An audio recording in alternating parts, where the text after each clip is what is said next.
Indian family business is quite old and is the backbone of our Indian industry. Approximately 85 of family-run businesses we have at the moment in India. They are the highest employment generator of the country.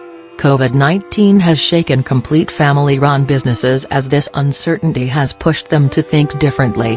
One point which has clearly come out is that nothing is permanent in life, and also very true to business. A business succession plan and the correct way to hand over the reins for higher growth is key. Many entrepreneurs who do not have the next generation to take over the business are now looking for selling their business. The question is not this. In my view, ensuring family-run businesses work professionally and smoothly is key. In our view, their books of accounts are more or less in shape. But the most important is that higher growth is missing in their business. Employees and people who are associated in running the business are running it in a conventional manner.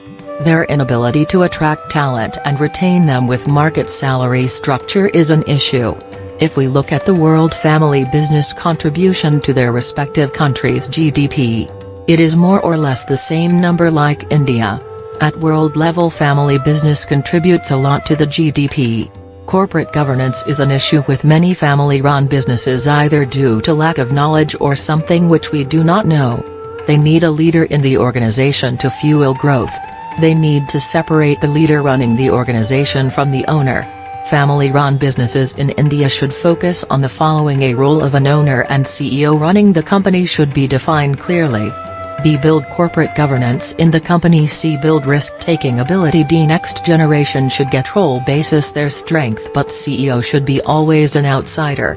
E. Recruit external talent to fuel company growth. F. Decentralized decision-making matrix. H. Spend in technology.